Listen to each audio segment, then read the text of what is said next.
Broncos news.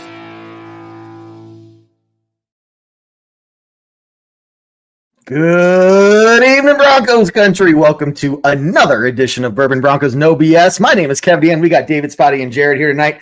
Going to be breaking down all of the Broncos news that we got going on and taking your questions and comments along the way. We're going to be starting off by reviewing this big, huge, badass win Broncos had against the Falcons, who I heard had a walk home. Apparently, they lost their ability to fly, and, the airplane just, kind of sucks for them. But hopefully they made it back home and safe and sound so they can lick their wounds. But Broncos are moving on. It is Raiders week, and we are going to spend a good amount of time talking about the Raiders game. So, guys, we got a lot of stuff to cover. We're going to start with you, Mr. Spotty. First off, how are you? And what's your take on what's going on in Broncos country? I'm pretty sure I sent a text or message to everybody on Monday with a happy victory Monday and the happiest of victories of Mondays, okay? Because we've been talking on weeks, like how can we see our quarterback grow? What does it mean to see growth? Damn it, that was growth. Granted, we're not talking about the best defense in the world out there when it comes to Atlanta Falcons, but it is still an NFL defense. Okay, Bryce Young didn't put those kind of numbers up against them, and he was the number 1 overall pick. So I am feeling sky high, much higher than the Falcons are apparently since they had to walk home. Jared, what you got, man? Yeah, so I'm going to take a maybe a little bit better than a lukewarm take. Let's call it a bathwater take, a little bit more than lukewarm, but not super hot. That was the best overall game that the Broncos have played since the Super Bowl, since Super Bowl 50. I think that is the offensively and defensively and special teams all together put together. That's the best game that we've played, and it's great to see in a rebuild year. But I do have a little bit of a bone to pick. I was listening to the NFL Daily podcast, and Greg Rosenthal was on there, and he was talking about Drake May and New England losing because they suck. But apparently, I didn't watch the game, apparently had a very good game, and he said out loud, purposefully, that was the best game a rookie quarterback has played this year. And I found myself yelling at my Toyota Tacoma's monitor, and then realizing that people are probably like staring at me in traffic, and I'm kind of mad. I think that was the best game a quarterback has played, and I think Bo Nix is the one that had it this week. Yeah, David, you probably don't have anything in response to that, but I'll let you talk anyway if there's any thoughts you have. Well, let me surprise you then, Kev Dan, because I have something to say to that, Jared, and all of Broncos country. Let's take a step back. I just want everybody to forward. I know. Just disconnect a little bit from the criticism. All right, disconnect a little bit your feelings and the national narrative around Bo Nix right now. And I know it's hard, guys, because we have really positive feelings, and I think we've earned that. Like, I think the having the good feelings part is correct.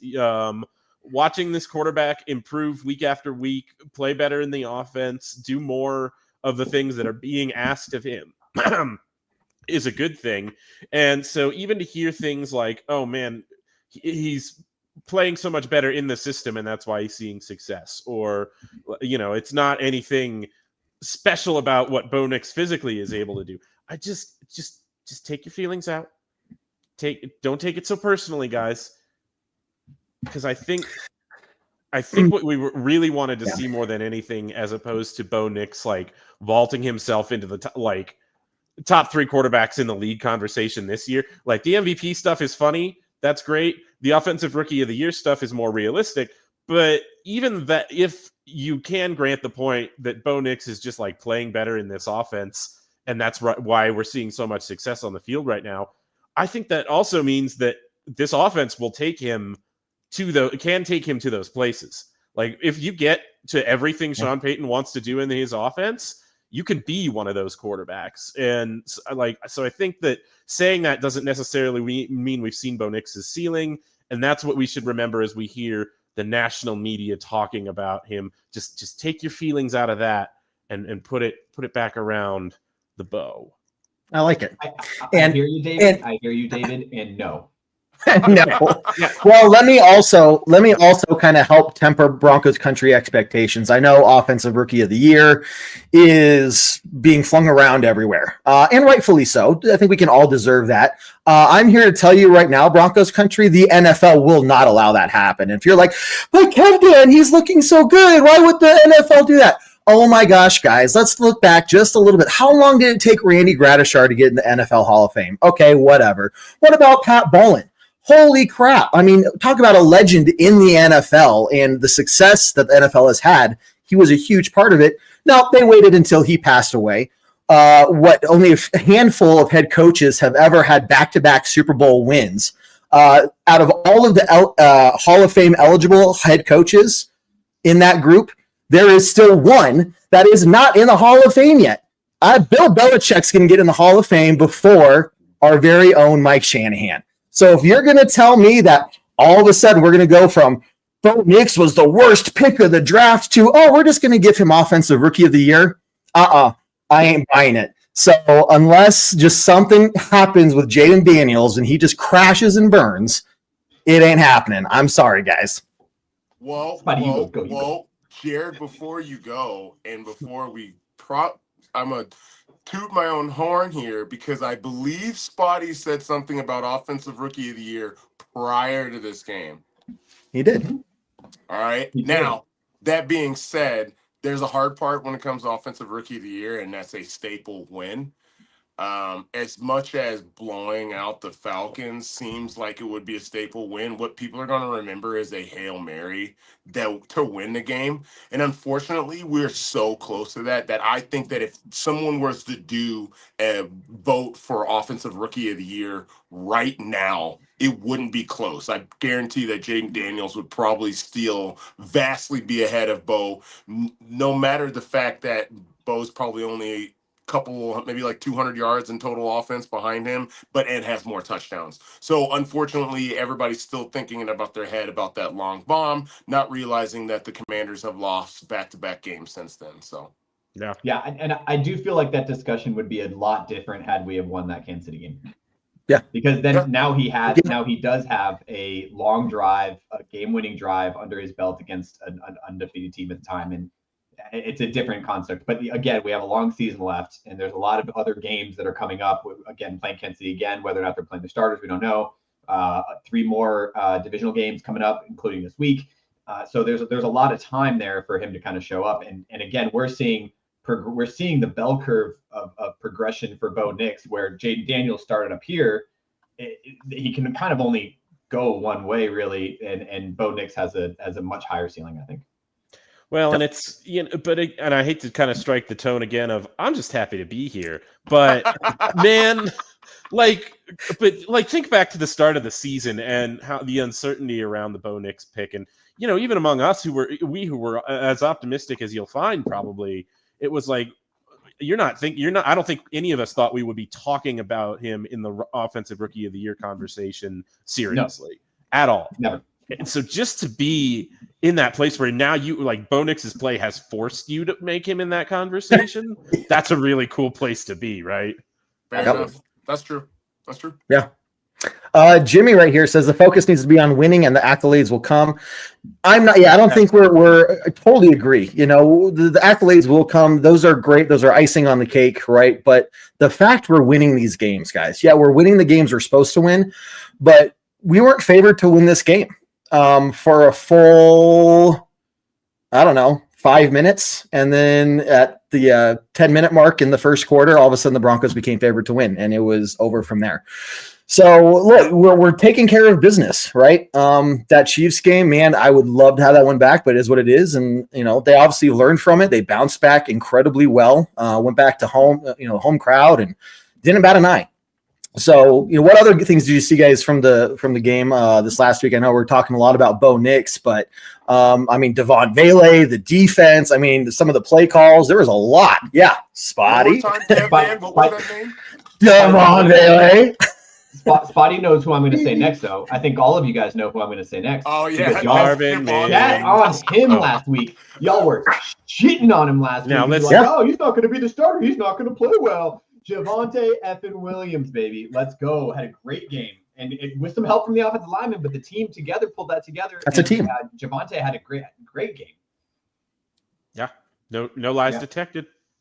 Yeah, that's what's up. All right, Okay. cool. Just make sure you guys knew that I had his back the whole time. He was tracking it. Y'all, he was wearing his 33 jersey the day of the game, guys. It was. He put it where it was, and there it was.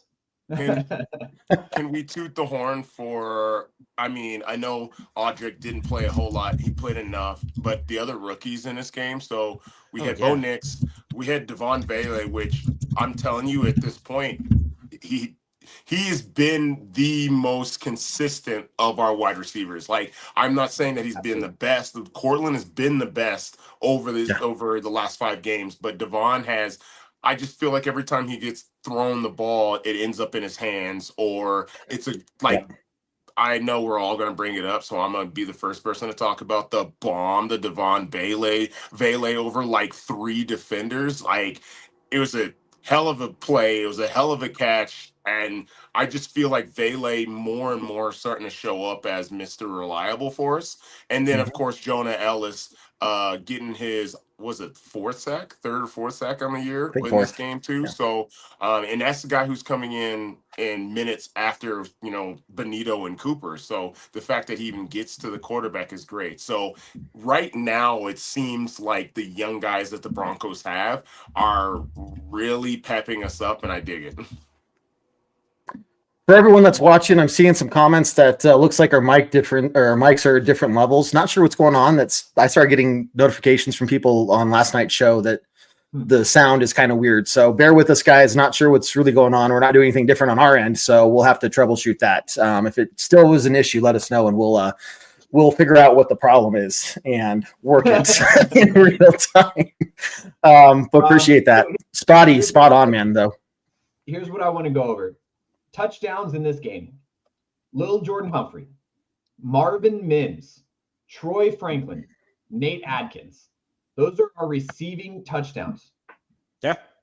Like the ball is being spread out. We have the guys that are catching the balls. Marvin Mims getting involved in the game. He had 2 receptions, 49 yards. I think he had a couple of runs. Didn't get very far in them, but he had this big 6-yard run on one of them. And the fact that we scored 2 touchdowns on the same play, I thought was really funny. Slightly different plays. Yeah, slightly. But the screen to the wide receiver on the outside, it was pretty straightforward. And then obviously the run by Javonte Williams, 9 carries, 59 yards. His longest was a 14-yard run. He was playing well. There was almost nothing that the offense couldn't do when they went out there. I think we only punted once or twice. Let me see if I see. Yeah. But Riley, it was like I think Riley put him in the 5. Yeah. Yeah, and the one time.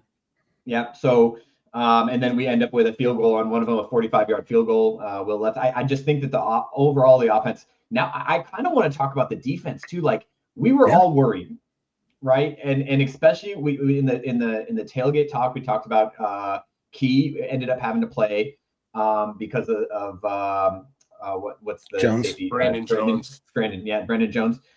Not being able to play for whatever the reason was. And we were like, last time this happened, we got ourselves in a little bit of trouble against the Ravens, and especially with an attack and an offense that is so highly ranked against the Atlanta Falcons. We played very well. I think the defense really, yes, they let up some relatively longer drives in the beginning of the game, right? They got 6 points on both drives, but they were stopping them. They were doing the right things at the right time. The one drive, we got a little bit of help from them, not playing well and holding and illegal man downfield or whatever penalties they end up getting, and they almost got in the end zone. But overall, 6 points. We held them to that defense held them to 6 points, and that is an offense that has scored over 25 points in the last 4 games. So hats off to the defense and the way that they played that game. Yeah, absolutely. And for me, the observation I want to make is back to the offensive side of the ball. Is it guys, to your point about who scored touchdowns in this game, it really feels like Sean Payton is figuring out, this is what I can do to get the best out of all of these players. This is how I can win with this guy in this situation, and what I can do with him here. That Marvin Mims wheel route was awesome. And, it's finding more ways to get that kind of stuff in the offense. It's a real evolution. It's new stuff too. It's not like, Sean Payton is still running his offense, but there's a bunch of new stuff in it too that really is more focused on what his players do well. You know, I don't know if we're seeing necessarily more motions, but we're seeing some funky motions when they send players around, and it really is getting the defense a little bit off balance, I think, because of how static the offense is at other times.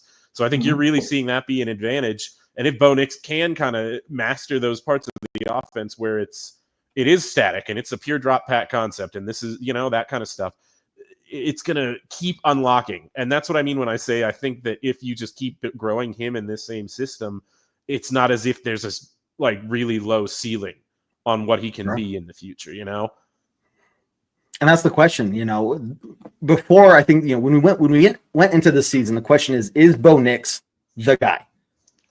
I don't think there's a person out there anymore that's, you know, saying, no, he's definitely our guy. You know, we're going to build a team around him and see what success we get. The question really is now, what is this guy's ceiling? Because the amount of growth we're seeing week by week is unlike anything I can remember seeing, and unlike anything we're seeing around the league, at least this year compared to these other rookie quarterbacks. And that just makes you wonder, like, okay, you give him a full off season to go back and really digest all of these games, all of the tape, really get into the weeds with the coaching staff and his own personal trainers. And what is he going to look like next year? You know, there's no, I can't imagine this guy having some sort of sophomore slump, and that's a next year conversation. But the fact, back to what David was saying earlier, I'm glad to be in this position to be having these conversations, because this is, we've been missing this since the Peyton Manning era. And we finally have a really solid reason to be excited about the quarterback again. Well, and we talk about this. What's his ceiling? He had a near perfect quarterback rating in this game, 145, near perfect. Second best in Broncos history. His ceiling is a near perfect quarterback rating. I'll take that. Right? Yeah. If we can be consistent with it, obviously that's the big key. And I think the one thing that we have going for us is that we have a quarterback, we have a head coach that's going to be with us for a while. We have a defense coordinator that's probably going to be with us for a while, and we have that consistency. And if we can keep that consistency for a couple of years, like we're going to turn into a team that just starts getting each other, and everyone's on the same page, and everyone's doing the right thing. And that's where that consistency comes in, is when you have the key parts in the right spot. Hey, Vance Joseph, did you hear that? I know you're watching, Coach Joseph, and we want you to stay. Please, okay? And if you're not watching, somebody get this message to him. Don't leave us, okay? We don't want that.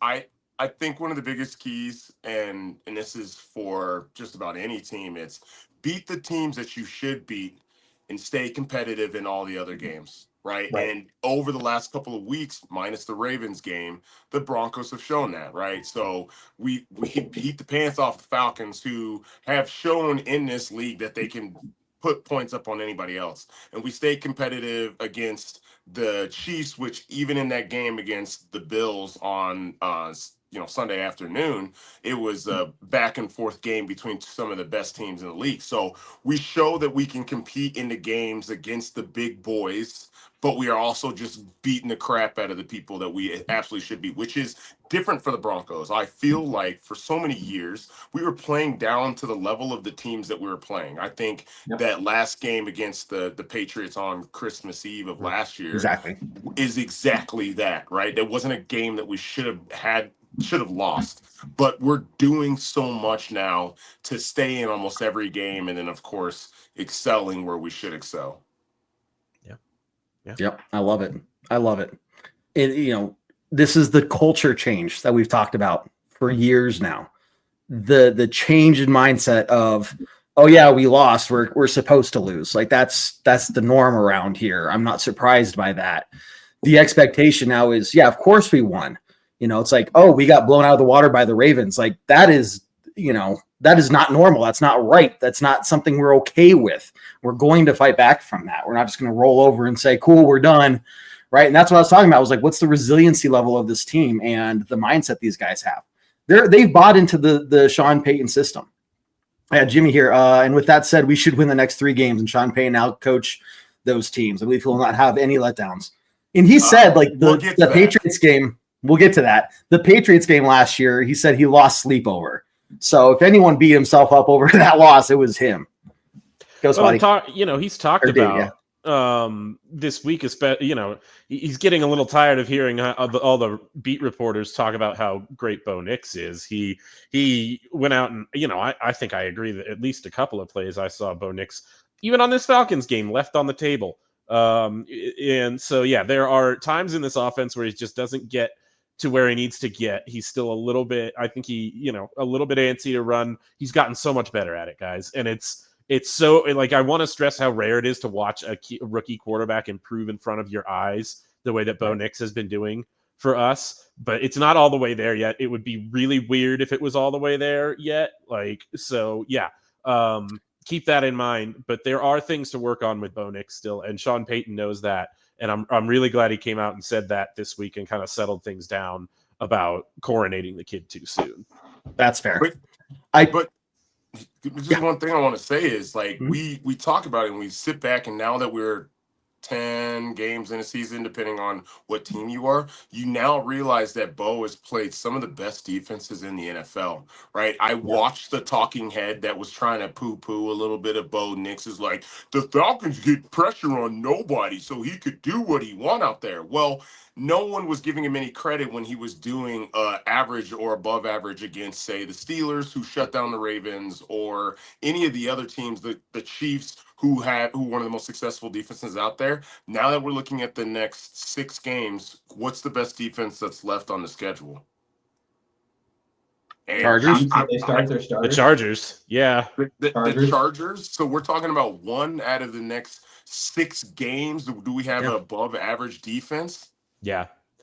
Well, and I don't think, to your point, Spotty, I don't think all but like 2 quarterbacks. I think only 2 quarterbacks have thrown for 300 yards on the Falcons defense this season. So they're not great, but it's still not easy to go out there and just trounce them every single week.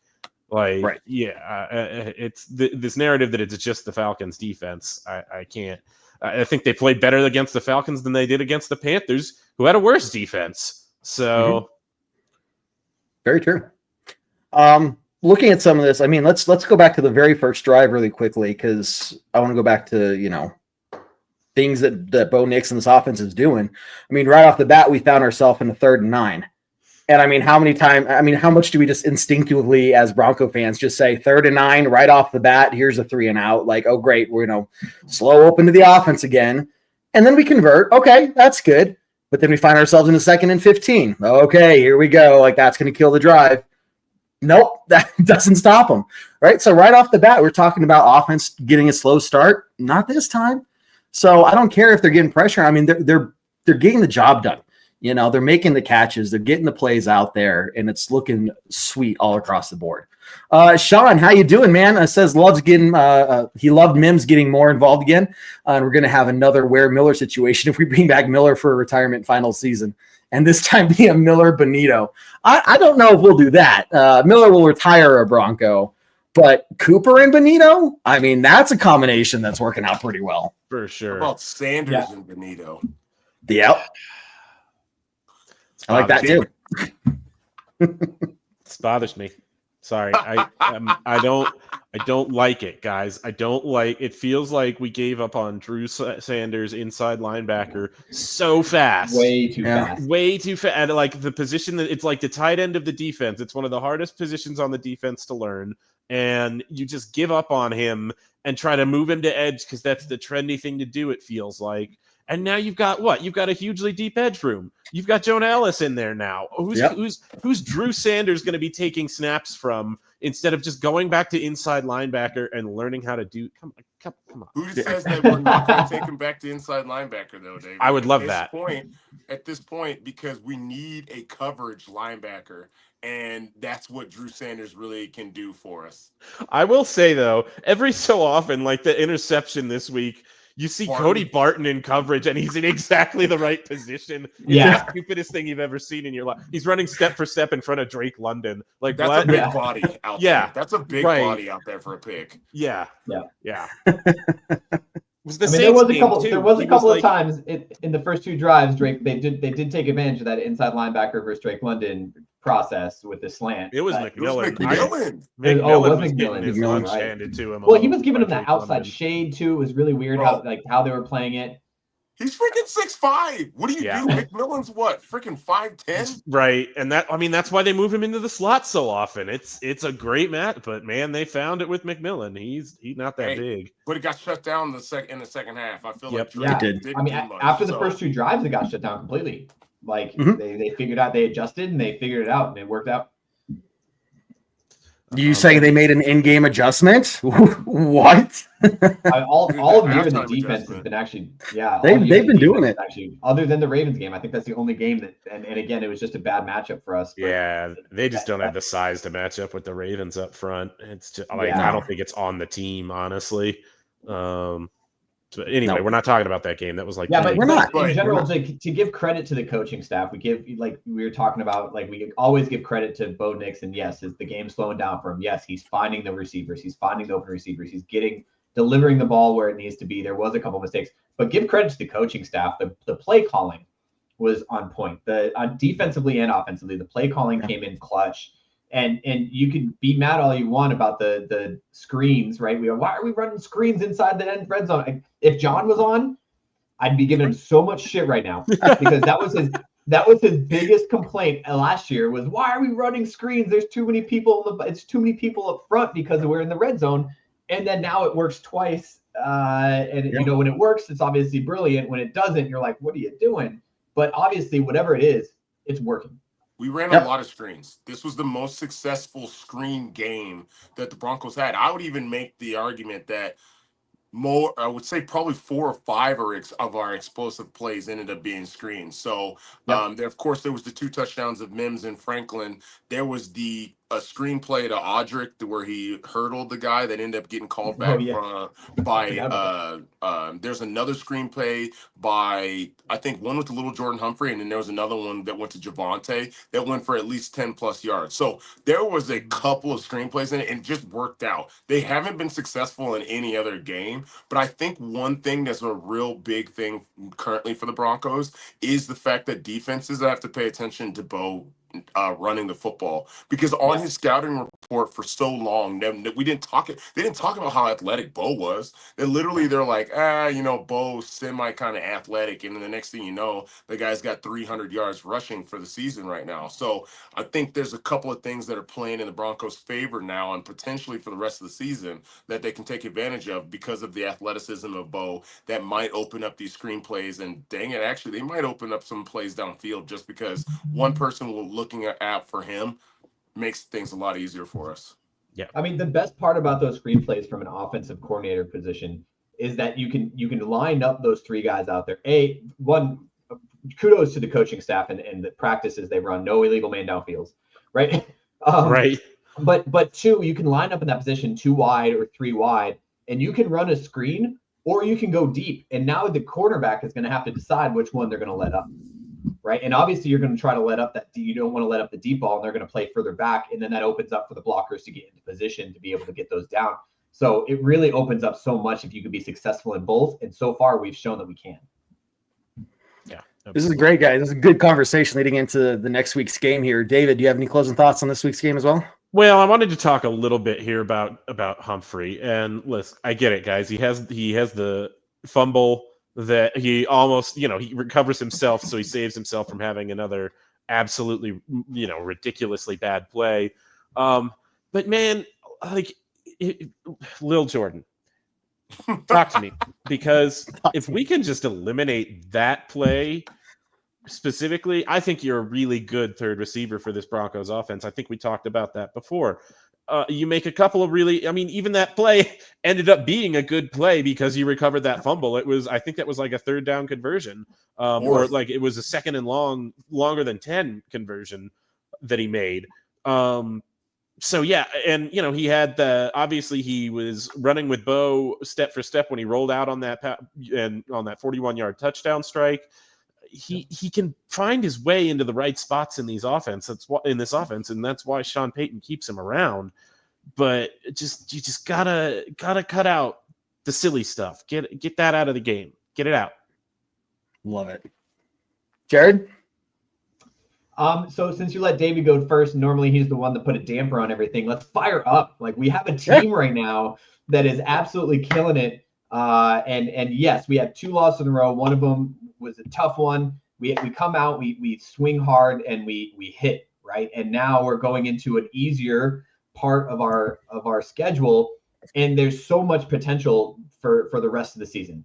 And obviously, here in the next few minutes after we get done doing our closing thoughts, we'll talk about this next game and what it means. But there's potential here to be turn this into, at the beginning of the season, we thought this was a no more than 5 wins, right? 5.5 was our line. Rebuild year. We have a bunch of rookies who are all playing outstanding. I was just looking. If you look at, I think there's only one player that's not like either a starter or a heavy hitter for us in this league or in this game right now. We have so much to go for, and the fact that we're 6-5 in the playoff hunt, I'm excited. This is a great year for Broncos country. Spotty. I'm just happy right now. I think what the best part about it all, and this is something that we've kind of asked questions about, and I know there was a comment about this. We're just scheming for people now. We're like, we've got to the point where like, let's have a set of plays that we can do. And that person, Marvin Mims, who we have been asking and we've been calling to the mountaintops about why he hasn't been involved. It's 2 weeks straight now that Marvin Mims has played almost Deebo Samuel-esque role for this offense. I think that's the best way to put it, because on that wheel route that we talked about, he lined up in the backfield, which that means that his matchup is a linebacker. Boom. Then you don't have to worry about a cornerback, hitting you at the line or getting there 5 yards of contact. He's not going to touch you going out of. So I think that's probably one of the things that I think is best. And even those screen plays to Marvin and to Franklin, those are scheming these 2 speedsters, 2 guys where you just need to get the football in and run up the field. We're opening up the playbook. I'm a lot happier with Sean Payton than I was probably, let's say 4 weeks ago when it came to these kind of things, right? Like, if we keep going with this, maybe the man is worth the first round pick that we gave up for him. Might be. That's as close as I've ever gotten. That's as close as we've ever gotten here, Spotty. Hey, it's progress. Just like the team's we're making progress here as well. As I do my thought here, Sean says, shout out to the O-line. Yeah, we haven't given them any real shout out, but the O-line is one of those things, like, if you don't talk about them, it's probably because they're doing everything right. They protected Bo. They kept the pocket clean. They, did what they could. So, look, the offensive line has come along as well. It's really good when they're all healthy and out there together. It looks great, guys. So, look, the Broncos defense has allowed 1 touchdown in 9 quarters of football. Okay. That's unreal. I mean, this defense is looking great. If this defense shows up every week, like what we've seen before, we're like what Spotty, you're saying, we are going to be in every game. When the defense doesn't show out, we get beat 41-10. Okay. So that's there. Out of the next 6 games, 4 of the teams have losing records right now. So look, it's the easy part of the schedule, but it's ours to lose. So, with that, let's go on to halftime, because I want to talk about the frickin' Raiders. And so grab your snacks, grab your drinks, and get ready for it, because, guys, we got a lot to talk about. First off, this halftime report is unofficially brought to you by Breckenridge Distillery. If I can turn the bottle around right there, we go. Boom, beautiful stuff. Championship blend. I promise I didn't drink this whole bottle before the show. Make sure you guys check that out. If you don't like the whiskey, don't worry. They got vodka as well for you. So make sure you check out the Breckenridge Distillery Broncos vodka. Guys, we got a ton of content here for you at Bourbon Broncos No BS. We got our post-game podcast. That's up already. You also got the pre-game podcast. We got our pre-game show, live show 1 hour before kickoff. We also got our halftime hash show as well. So, look, when halftime starts, you pick up your phone. You might as well come on over to our page and talk about the first half of the game with us, because it's fun. And you can vet and everything like we're doing as well. Make sure you're following us, subscribing, all that stuff. That helps us out more than anything else. If you want to donate, that's fine. I hear that Spotty here has to is looking to go on a really expensive, fancy honeymoon. So if you want to donate, that's what the money would go to. But if you don't want to donate, that's fine too. Just subscribe and like and share, and that helps us out just as much as anything. And Spotty, I don't know where you're going for your honeymoon, but Dominican Republic, man. Figure it out. That's it. Get my tan on. That's it. That's it. I haven't even gone on my honeymoon yet, and I've been married for 8 years. So, Bro, there you can't go. Talk trash if you haven't gone on your honeymoon yet. That's fair. Oh man. Well, hey guys, we got a lot of stuff to cover in the second half, so let's dive into it because it is officially Raiders week, and the Broncos have a chance for the first time in a long time, as Leonard says, to sweep the Faders. And this team is sitting at 2-8. They do not have a lot going for them other than hoping they get a really good draft spot at the end of the year. So let's look forward to this game and start breaking it down. We'll go in the other order this time. David, starting with you, man. Raiders week. Okay, guys. In the sense that the defense is still really, really good. This is the same team we played because they're going to start Gardner Minshew again. It looks like because they're a rudderless ship at quarterback. Jared knows about these things. That's bad for you naval folks out there. Need to have a rudder. And they don't have the naval reference there. Absolutely, I got you, buddy. It's not good at quarterback. Their Brock Bowers is ridiculous. He is playing his way into offensive rookie of the year conversation as well because he's that good. So that is going to be a matchup to keep an eye on. But other than that, what you want to look for is the same thing you always want to look for, right? The big MC. And Spotty, I'll throw it over to you to talk about this Raiders pass rush. Is that really the make or break factor of this game again? Yes. Yeah. Mason Crosby. I'm tempted to look for my Admiral Akbar mask to tell the Broncos fans that it's a trap. It's a potential trap game. I'm torn between if we win this game and then we play the Browns on a 10-day rest, which game is actually a trap. But the fact that we can talk about trap games at this time of the year is even crazy because if you're not in a spot to potentially talk about the P word, there's no such thing as a trap game. But without taking too much out of this though, Mason Crosby is someone who has dominated. Is that I feel like that's an understatement. Broncos in I don't know how long. It feels like he's been around for 10 years, but it's probably been only about 5 or 6. So he's someone that we have to pay attention to. And the last time that we saw the Raiders, he was hobbled. So that singular person has the ability to wreck whole games if we're not paying attention. But the issue is there's no one else to really pay attention to. Like we had Tua and the Dolphins tear him up, and that was without having a good game from their main players. I believe it was their tight end who ended up having the best game out of all of their players last week. So we need to buckle up. This is one of those games that we can't look at their record and say, we've got this. Instead, we need to look at this game and say, how do we prepare for them the same way that we prepared for the Chiefs or the same way that we prepared for the Falcons? We need to come in and show what we have right away. Yep. Jared.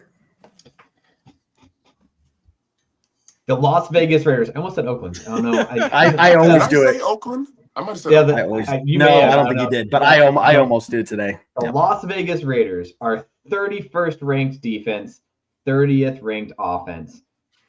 This very well could be a trap game, right? We talked about that. Could it be? Maybe. Are we going to expect the same outcome as we did in the Atlanta game? Absolutely not. I don't think that it's too much to say that we're going to have another perfect offensive game like we did against Atlanta, but it's possible against a 31 ranked defense. I do believe that this game is not going to be as close as I think some people think, but it is a division rivalry, and we have to remember that. If I'm not mistaken, it's in Vegas, so it's an away game, which is rough in a divisional rivalry. And yes, Mason Crosby could absolutely destroy us. he has in the past in games that we were supposed to win, and come out and just absolutely just crush us. But we did a pretty good job. Yes, he was hobbled, but we did a pretty good job when they came to Denver of holding him back. I think he still got his one or maybe two, but he always has that chance of blowing up something. But if we can control that to one or two, then that's a win for us. And the rest of the team, we don't really need to worry about. I think Spidey said it best. Like, there's not anybody really on this team that we got to look at and be like, that's the guy to watch out for, except for Mason Crosby. I was gonna let it go.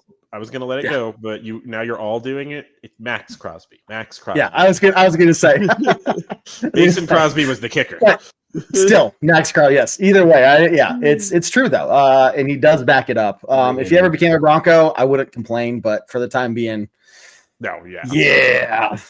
Jimmy says, don't forget the stadium will be orange. Anybody out there who wants to go to this is the game to go to. Make that place Mile High 2.0. Just like you do for LA. Yeah, seriously. Absolutely. I want to see as much orange as I can. No. Raiders fans don't care. I've been there. I wore this sweater. It was awesome. Yeah. So go. Yeah, get in there. Get in there, Broncos fans. They are checked out. It's not like Oakland. Make it a home game. It's not as dangerous. No. Honestly, the game that we went to, David, we lost, and they were probably the most friendly of fans. They were so ever. nice. They were so nice. Pretty cool. Everybody just wanted to go ahead, gamble and drink. Nobody cared. Yeah, it was awesome. That's fair.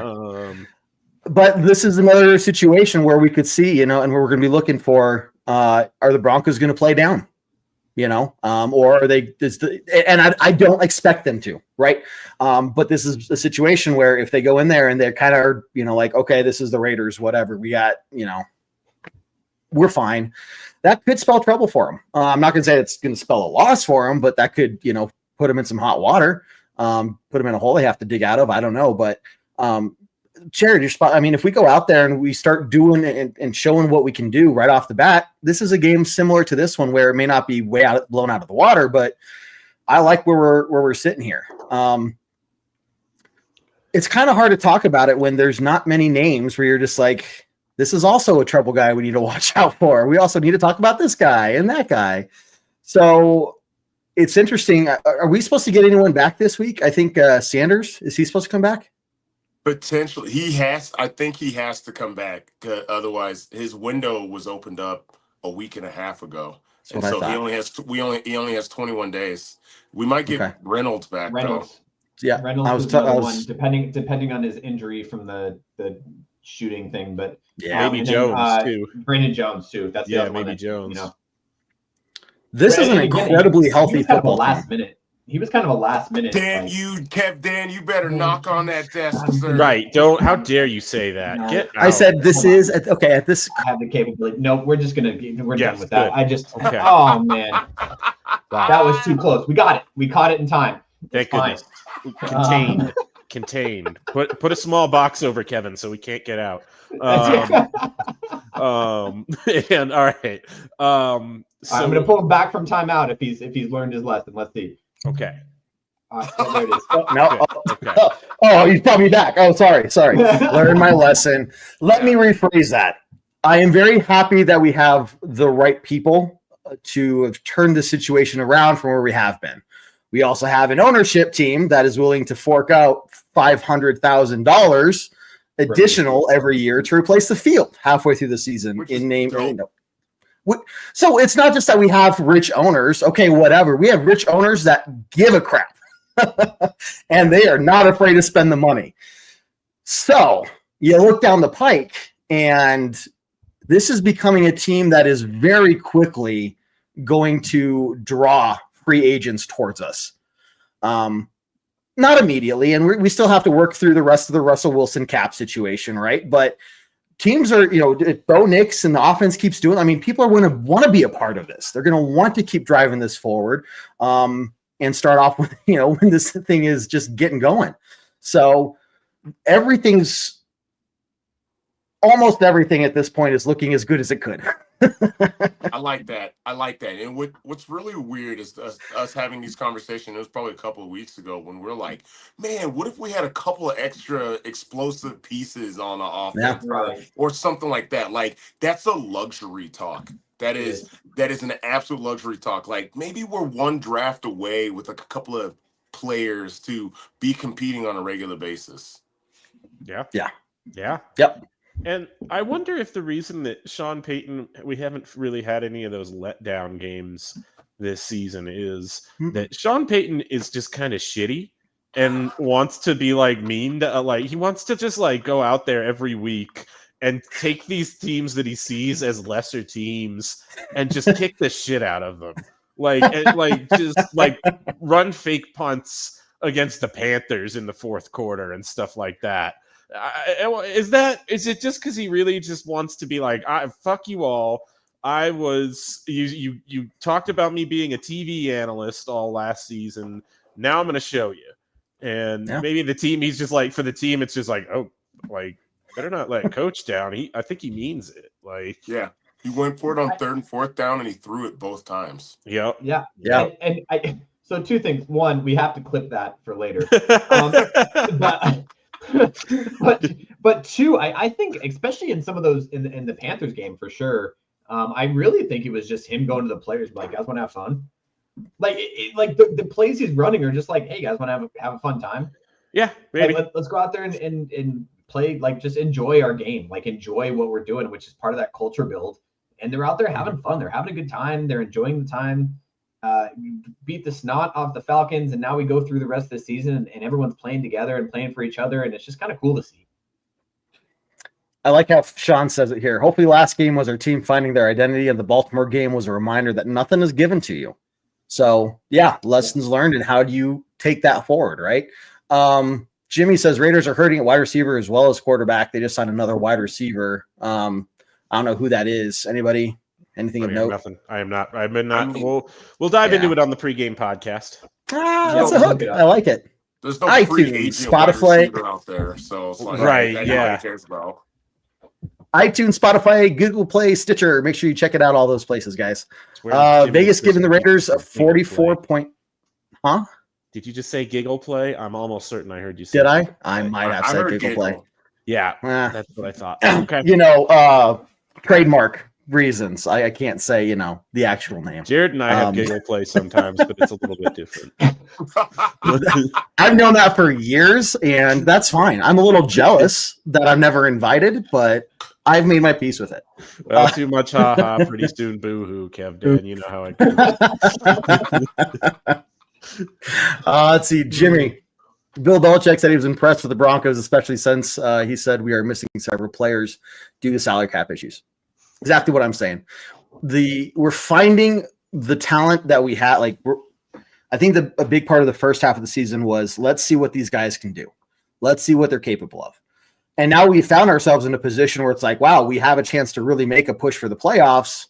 Let's utilize all that information. Let's get these guys the ball the way that you were talking about it. Sean Payton now knows and has a good idea of how to utilize his players in the best way possible. And it's just working out left and right. I mean, seeing Devon Bailey go out there and I'm waiting for him to get the majority of balls thrown his way, and just get 8, 9, 10 receptions in a game and just go off. And I think it's about to happen. Yep. This is fun because this is probably the most important November the Broncos have had in. You might not even say beyond the Super Bowl year, because we were dominating early at times. So this is the most important November where we have a chance to maybe come out of this with the almost, you could see the light at the end of the tunnel. If the Broncos play the way that they know they should play, and we have a bye week in here all at the same time, that means that we could come out after the bye in just a spot that every Bronco should have a tear in their eye about. Like, that's just how we should feel about how December could look for us. Well, you think about it, 6 games remaining. We only need to win 3 to have a winning record. 4 would get us to double-digit wins. Double-digit wins. Okay, so here's the thing. So at this point in the season, 6-5, right? Go around. Is missing the playoffs at this point in the season with what we have ahead of us, the losing record teams, all this other stuff. is missing the playoffs going to be a disappointment? Again, forget about what you said at the beginning of the season. Forget about David and your like push down everything deep down. At this point, is missing the playoffs going to be a disappointment? If you're asking me about taking into account what I am seeing right now and sitting here right now, yes, because I see that they're fully capable of doing it. If you say, okay, let's take the whole year into perspective and what was the goal going into the season, I would say no. Just, Right. Like sad, but no. But I'm not going to sit here and be like, oh, well, we missed the playoffs. I'm at that point, I'd be like, well, shit. I'm going to say it would be a disappointment because I have a feeling if it comes down to that, the Broncos were a blocked field goal away from making it. Okay, like that's that one.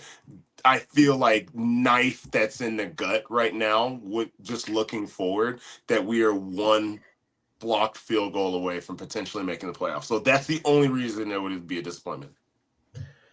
I don't want to copy Kev Dan's answer, but it really is going to be like, well, no, still kind of no, just because I really still this whole time have been like, man, 8 or 9 wins, and the Bo Nix answer is still more important to me right now. Even where we're at right now, having the answer on Bo Nix is still more important to me than making the playoffs this year. But like, if it gets to the end of the season and we're not in it, the circumstances will probably be heartbreaking. It will probably have hinged on like one final game that was like really, really fucking close, and we could have had it not been for thing X or thing Y. So yeah, that it's gonna suck if that happens for sure. David, just say yes. Come on. The one golden. Now I'm not gonna do it out of spite. No. I'm gonna do it. Spite. No, that's right. The one positive that could come out from that is talk about how much fuel to the fire you're going to add to this team. They're going to go into the offseason knowing that they were one missed kick away, basically. I mean, if they're that close, they are going to be so motivated going into next season. Go. Yeah. I got it for you, David. Bo Nix experience in the playoffs. If we miss the playoffs, he misses that opportunity to get that experience. Right? Yeah. If we could have an experience, even if we lose first round of lose first round of playoffs, I'm like, cool, yeah, we made it. It's been 6 years. We made it. We did it. Go. But Street-ended. But the Bo Nix experience feels like forever. Yeah, 8 years. I don't want to say it out loud. And now we get the experience of him playing the playoffs and getting a playoff game under his belt and the pressure and all the other stuff. And then now we go into the offseason and we're like, you know what? We have a team that we can build on. We have all these things. Because at this point, it's no longer about playing. Like this point in last year, we were like, fuck it, lose it all so we can get a better draft pick. And now we're looking at like, now we can take this young team. We take this young team and get them that experience because a lot of those guys, like I said, Bo Nix, Jonah Ellis, Troy Franklin, Audrey Estime, Devon Bailey, all rookies this year, all have big parts in this team, and we can all get them that experience if we can continue playing the way we have. I think, yes, it's a disappointment if we don't make it. I think I'll be disappointed for a week, and then I'll go back, a year and be like, we weren't supposed to win 5 games. So, but it will be a disappointment at that first week for sure. Angelo says, yes, I think at this point, most Bronco fans will be disappointed. The hype and hope in Broncos country is really high right now. Yes, but we need to keep in mind this is the first year of a rebuild. Let's get them that experience. I want them to get that experience. A rebuild team that goes to the playoffs is still in a rebuild. So it's not like mission accomplished. So to get them that experience is huge. Now, I do want to change the topic really quickly because now I'm curious, David.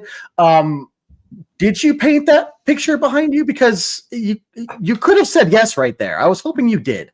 But. Obviously, no. If I could lie to you, but this painting is older than I am. I remember it being in my parents' house and kind of liking it, and then not having anything for my walls, and so taking it, and here it is. Taking it.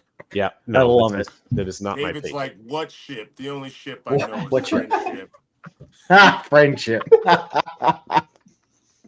Oh, I love it. Well, hey guys, it is time for some closing thoughts, and man, it is time to kick some Raiders ass. So really quickly, guys, don't forget about all of our other content.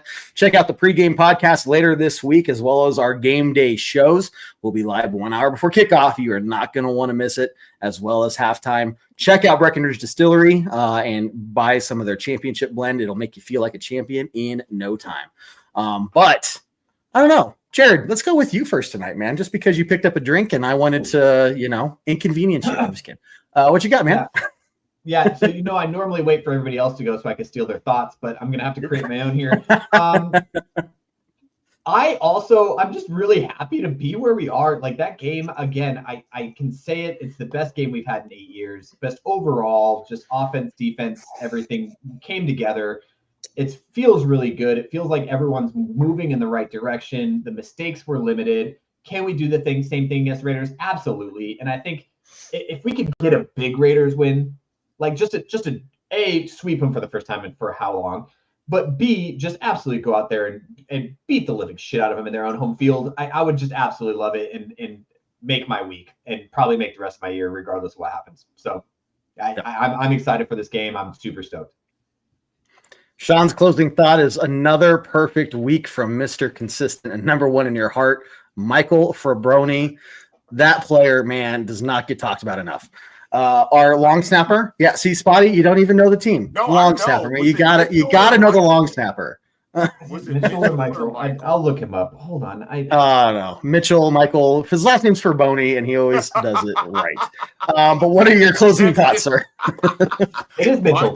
Thoughts. It is Mitchell. You said Michael. Yeah, okay. As long as I wasn't the only person who realized that. I'll be honest with you, man. I'm feeling high on the Broncos right now. Like we're talking about, we're at the top of the hour. I'm like, I could continue to talk for more time. Like that's just how I feel right now about it. I'm like, damn it. How did we get an hour in? And there's about 30 other things that I want to talk about and rant about, but I get it.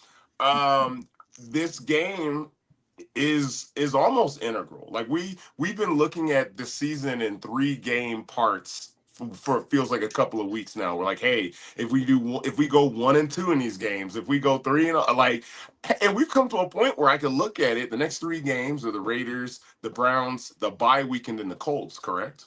Yep. And Lord have mighty, man. Like when I'm looking at it, I'm like, well, what if we happens if we go 3-0? What happens when we go to the Chargers and we're potentially 9-5 at that point, right? Yeah. It's a nice feeling. And I'm texting David or messaging David. I'm like, David, tell me what AFC team I should be cheering against, right? Like we're looking at the last night's game. I was like, what if the Texans lose? Does that help us out at all? And then I get an answer to it. So F the Colts, the Bengals, and Miami forever now, right now. I'm telling you right now, the more losses from those teams, hell yeah, I'm gonna cheer for Russell Wilson against the Bengals. You better believe, okay, right? That hurts my soul. Yeah. 100%. We're paying him money and we're cheering for him. Shit, he might as well help us out. Shit. Okay? So paying him for it. I love it. I am happy right now. We're in a good spot. And yes, I know we just talked about disappointment, but from what I've seen, if these players that we've selected this last year continue to do what they do, the Broncos have a bright future. David, I'm really glad that I saved you for last because there's no way in hell I could, follow that up in any sort of fashion that is, worthy of it. I think you're the David. Over to you, man. You're just like no. Okay. So I think I want to revisit. I think my conversation about why I wouldn't be disappointed if we didn't make the playoffs. And it is to echo a little bit the sentiments you guys are saying. It's just, man, we're happy to be here, right? And I guess part of that for me is it just hasn't sunk in that the Broncos have like this serious of a shot to make the playoffs, right? It's been almost 10 years, right? I know, right? The P word. I'm sorry. No, you shouldn't say it. But if you get to the dance, right, and you can say the dance, I haven't allowed myself to feel those feelings. I haven't allowed myself to be like, wow, this is really something that could happen. Because we did it last year, right? And we've done it other years. There's been times in the past where we've been like, oh, man, but it's different. It's different this time. I know it's different in my heart. I know it's different in my head. And I am just so thrilled about the trajectory of this team in the long term in a way that I haven't been for so long, that I guess in the larger sense, that's why it still just doesn't matter to me as much. Jared, yeah. Do you have one last thing to shout before we? No, I just want it for professional accuracy, because we're a professional organization here. The dance is actually the Super Bowl. The playoffs is like, it's like getting invited by like someone who might be able to go to the dance, and you don't know if you actually have the ticket or not. And you have to win her heart over to go to the dance. You know what I mean? Like, so what about like you're grinding on that girl that you thought was really hot? Like, I think that like you're not going anywhere with it, but but I mean, like, if you guys were invited to dances. If you make the right moves, you can finish it, right? If you make the right moves, you can get to the dance, but you're not at the dance yet. You know what I mean? What is Sadie Hawkins? Okay. All right. Over to Ken. I think I missed out on a whole bunch of life experiences because I have no idea what you're talking about. Just kidding. Look, guys, this is great. And I'm going to be honest. I'm going to be greedy. We haven't got to do a freaking playoff show in the 9 years we've been doing this. I just want to do one. I don't care if the season ending show is like, okay, we lost. We got to cover a playoff game, okay? Yeah. Break that record so we don't see that, the longest streak since winning a Super Bowl without playoff is the Broncos. Stop that, right? Just another thing we can put behind us, put in our past, and move on. So I am, greedy in that manner. But, David, you're right. This is a team that you can actually say has a bright future.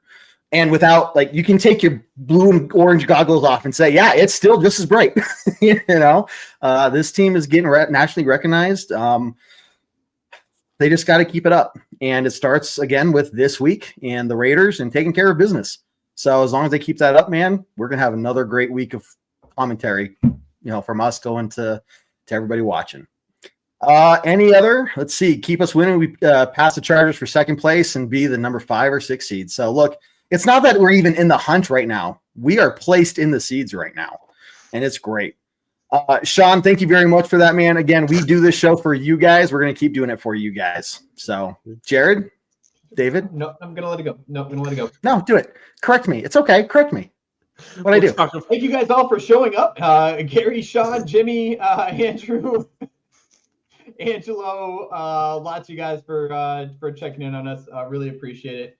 And, Raiders week, beat the Raiders week in Las Vegas. Let's go. Make sure you guys are downloading all the other stuff. And we'll end it off, as we always do, with a very strong Go Broncos. Take care, guys. We have. Do what I like. Yeah, I do what I like. Yeah, I do what I like. Sipping goose, if it's right. And I go with the flow. Yeah, I go with the flow. Yeah, I go with the flow. Cause I know I'm the show. In the zone, here I go. In the zone, here I go. In the zone, here I go. Yeah, they know I'm a pro.